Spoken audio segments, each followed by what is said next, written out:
ये कहानी है जीवन के एक ऐसे सच के बारे में जिसे हम जानते हुए भी उससे अनजान बनकर रहते हैं। किस्सा गौतमी का बचपन अभावों और कष्टों में बीता। ऐसे ही उसने किशोरावस्था की दहलीज पार की और यौवन के आंगन में कदम रखा। फिर संयोग ऐसा बना कि उसका विवाह एक बहुत ही समृद्ध परिवार में हो गया। पति का उसे भरपूर प्यार मिला, लेकिन किस्सा गौतमी का एक दुख था कि उसे कोई संतान नहीं थी। और इस दुख के कारण वो खुद तो बहुत दुखी थी, साथ ही साथ उसका पति भी बहुत दुखी रहता था। उसे अपने ससुराल वालों के न जाने कितने तानों का सामना करना पड़ता था। गांव वाले, समाज वाले, यहाँ तक कि खुद उसके घर वाले भी ताने कसने में कोई कमी नहीं छोड़ते थे। किस्सा गौतमी इन तानों को सुन सुनकर इतनी परेशान और इतनी मायूस हो चुकी थी कि वो चुपचाप और बहुत ही शांत रहने लगी थी। लेकिन उसका दुख सुनने वाला कोई नहीं था, उसका संताप हरने वाला कोई नहीं था, उसका दुख बांटने वाला भी उसके पास कोई नहीं था। कोई ऐसा नहीं था कि जो उसका दुख बांट सके, उससे दो प्यार के बोल बोल सके।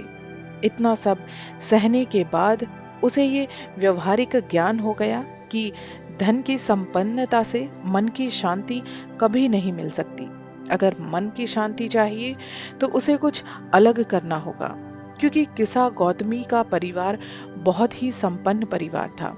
उसके पास सब कुछ होते हुए भी सबसे बड़ी कमी थी, और वो कमी थी संतान की। दिन बीतते गए और भगवान की ऐसी कृपा हुई कि उसने अपने आप को गर्भ से पाया। जैसे खुशियां और उसका जीवन उसके दरवाजे पर लौटकर वापस आ गया हो। ये खुशखबरी सुनकर घर परिवार और समाज सब खुशी से झूम उठे। किस्सा को इतना खुश देख उसके पति को भी बहुत आनंद आया। वो भी उसकी खुशी में शामिल हो गया। ये उसकी भी खुशी थी, ये उन दोनों की खुशी थी। इतनी खुशी मिलने के बाद किस्सा ने भी सब कुछ भुला दिया। वो ताने, वो शिकायतें, वो नाराजगी, वो सब कुछ भूल चुकी थी। किसी से कोई शिकवा शिकायत अब उसके मन में नहीं रही थी। उसे तो अच्छा ही लगा कि घर का वो तनावपूर्ण वातावरण बदल गया। हर दिन की तानेबाजी खत्म हो गई, हर दिन का क्लेश खत्म हो गया। गर्भ के 9 महीने पूरे होने के बाद किसा ने एक बहुत ही सुंदर और एक बहुत ही प्यारे लड़के को जन्म दिया। परंतु किसा के लिए वो केवल एक बालक नहीं था, सिर्फ उसका पुत्र नहीं था, वो तो उसकी खुशियों की सौगात लेकर उसके लिए आया था। उस बच्चे ने किसा की जिंदगी उसको लौटाई थी। उसका तो मानो जीवन ही बदल दिया था उसने। किसा उसे खूब प्यार करती, उसे हमेशा अपनी आंखों के सामने ही रखती। पल भर भी वो उसे अपने से दूर नहीं होने देती थी। पर वो घर का प्यारा और राज दुलारा भी था। सभी उसे लेना चाहते, उसे प्यार और दुलार करना चाहते। वो एक दूसरे की गोदी में बस घूमता ही रहता था। पर किसा जल्दी ही किसी ना किसी बहाने से उसे वापस ले लेती थी। कहती थी कि दूध पिलाना है, वो भूखा है, उसके सोने का समय हो गया है। इस तरह के बहाने करके किसा उसे जल्दी ही अपने पास बुला लेती, और घर वाले भी मुंह दबाकर हंसते थे। बोलते थे, हाँ जी, अब बेटे वाली चो हो गई हो। वो कहते, लेकिन उनके इस कथन में व्यंग नहीं होता था, बल्कि उनकी खुशी होती थी। इसी तरह खुशियों से दिन बीतते गए। पर एक दिन मायूसी के बादलों ने फिर से किसा को एक बार घेर डाला। बच्चा आंगन में खेल रहा था और आंगन में एक काला सांप आकर बच्चे को डस गया, जिससे बच्चे की वहीं पर मृत्यु हो जाती है। सारा घर परिवार, समाज, सब कुछ शोक में डूब जाता है। एक दर्द भरा शोर उठता है चारों तरफ। लेकिन किसा को तो विश्वास ही नहीं हुआ कि उसका लाल, उसके जीवन, उसके सुखों का आधार काल के गाल में विलीन हो चुका है। उसके सामने पुत्र का मृत शरीर लाया गया तो उसे लगा कि जैसे वो सो रहा है, वो अभी उठेगा और उससे, अपनी माँ से वो बात करेगा। किसा सबसे पूछती, मानो वो पागल सी हो गई हो। वो बस पूछती कि ये सच है? क्या ये विधाता का इतना कठोर मजाक मेरे साथ है? क्या यही सुनना और यही देखना बाकी रह गया था? परंतु नहीं, वो इसे बिल्कुल भी मानने वाली नहीं थी। उसका लाल मरा नहीं, वो तो बस थक कर सो रहा है, वो सबसे बस ऐसा ही कहती रही। भारी शोर शराबे और भारी कोहराम के बीच किसा को जब होश आता है, तो बच्चे का अंतिम संस्कार जल्दी से जल्दी कर देने की बात हो रही थी। वो हक्की बक्की थी।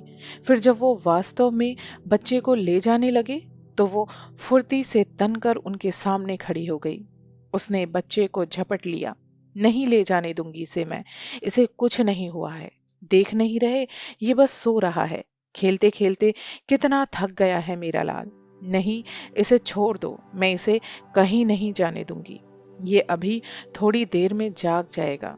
उठो बेटा, उठो। घर वालों ने किसा को समझाने का बहुत प्रयास किया, लेकिन उसे किसी की बात समझ में नहीं आ रही थी। उसके लिए बस यही सत्य था कि उसका बेटा मरा नहीं है, उसका बेटा जीवित है। किसा अपने बच्चे को गोद में उठाकर दौड़ पड़ी। पागल सी बस वो इधर उधर दौड़ती रही, घूमती रही। जो भी मिलता उससे दवा मांगती रही, अपने पुत्र के लिए, अपने लाल के लिए। उसे जो भी रास्ते में मिलता, बस वो यही पूछती कि क्या आपके पास ऐसी कोई दवा या ऐसी कोई जड़ी बूटी है जो मेरे बच्चे को जीवित कर सके? मेरा बच्चा बहुत गहरी नींद में सो गया है, मैं इसे जगाना चाहती हूँ। मैं यकीन नहीं करती कि ये मरा हुआ है। बाकी लोग कह रहे हैं कि मेरा बच्चा, मेरा लाल अब जीवित नहीं है, लेकिन मैं ऐसा बिल्कुल भी नहीं मानती। वो बस एक गहरी नींद में सोया है और नींद पूरी होते ही वो उठ जाएगा। लोग उसका मजाक उड़ाते, उस पर दया करते और उसे समझाने की कोशिश भी करते, लेकिन पुत्र मोह में किसा की इंद्रियां मानो सुन्न ही पड़ गई थी। वो कुछ भी समझ पाने की दशा में नहीं थी। वो इसी प्रकार गली गली, सड़क सड़क, चौराहे चौराहे अपने मृत पुत्र के लिए दवा मांगती हुई घूमती फिरती रही। कुछ लोग उसका मजाक भी उड़ाते। इसी तरह रास्ते में घूमते घूमते किसा को एक बुजुर्ग सज्जन दिखाई दिए। वो सज्जन किसा को कुछ समझाने की कोशिश कर रहे थे।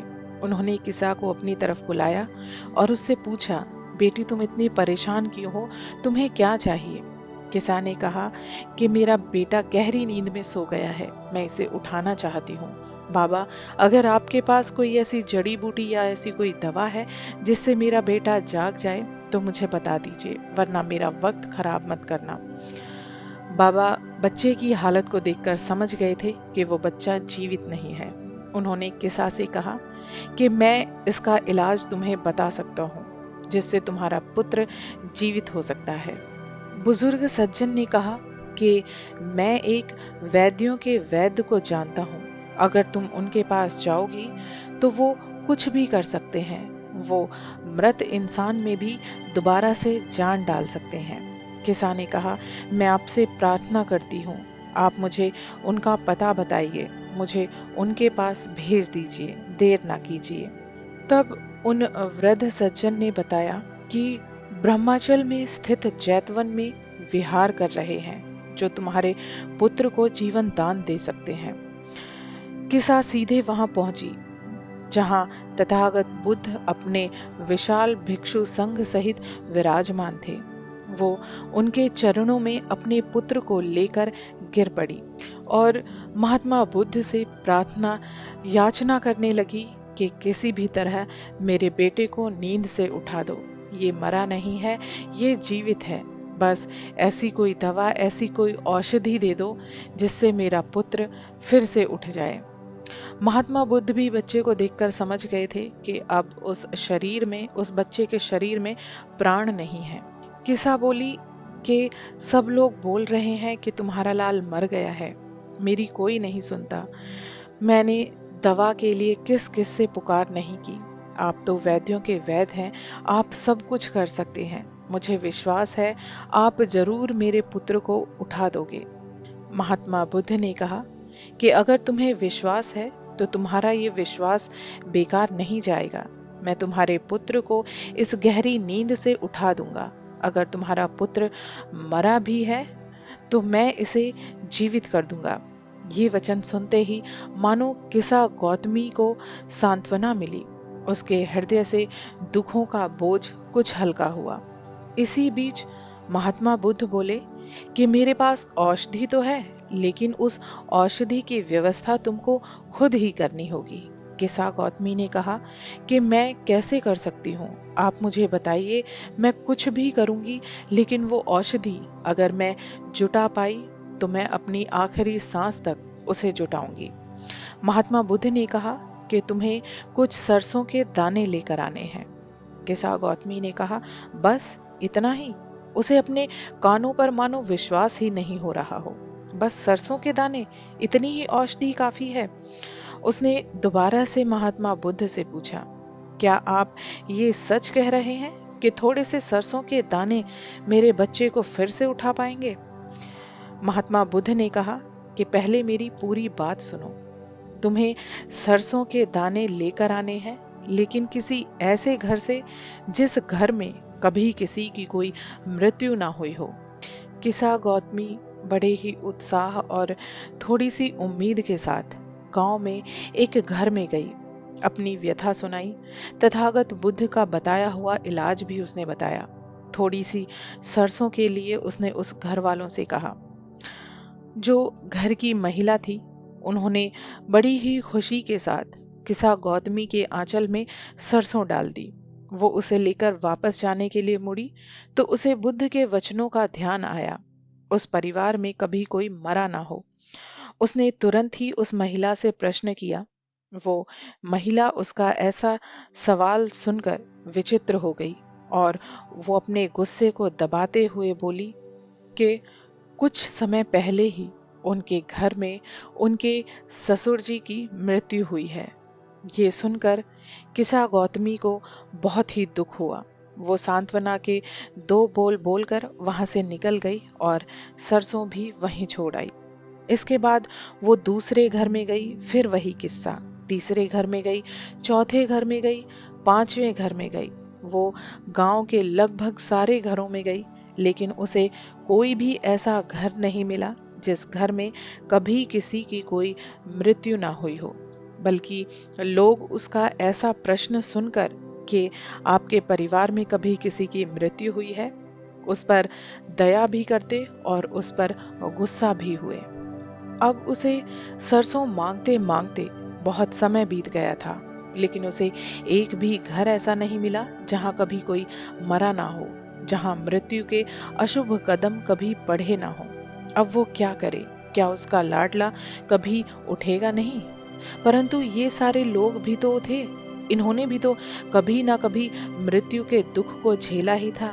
ये उनके परिवार हैं, जिनसे कभी कोई अपना बहुत ज्यादा प्यार करने वाला भी इनसे बिछुड़ा है। लेकिन क्या इनकी हालत मेरे जैसी है? किसा के मन में ऐसे बहुत सारे सवाल चलने लगे। सृष्टि का चक्र शायद ऐसे ही चलता है। किसा गौतमी ने आखिरकार अपने मन को समझाया। अब किसा गौतमी को सब कुछ समझ में आने लगा। तथागत बुद्ध ने सरसों के दाने लाने को क्यों कहा, वह भी ऐसे घर से जहां कभी किसी की कोई मृत्यु ना हुई हो। क्या ऐसा कोई घर हो सकता है? क्या मृत्यु किसी को छोड़ती है? क्या वो कोई भेद करती है, अमीरी का, गरीबी का, छोटे का, बड़े का?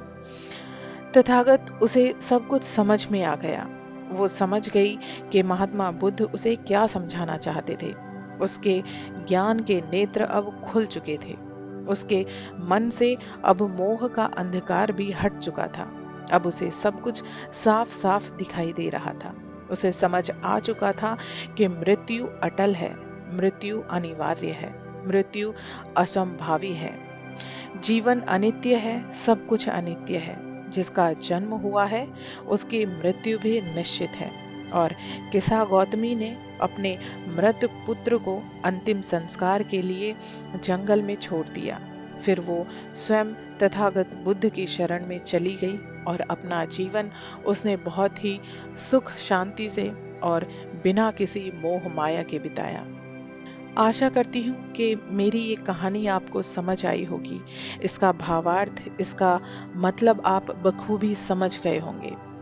इंसान की जिंदगी में कभी कभी इतने दुख आते हैं, कभी इतने करीबी किसी अपने का साथ छूट जाता है, तो इंसान टूटकर ऐसे बिखर जाता है मानो उसका जीवन ही खत्म हो गया हो।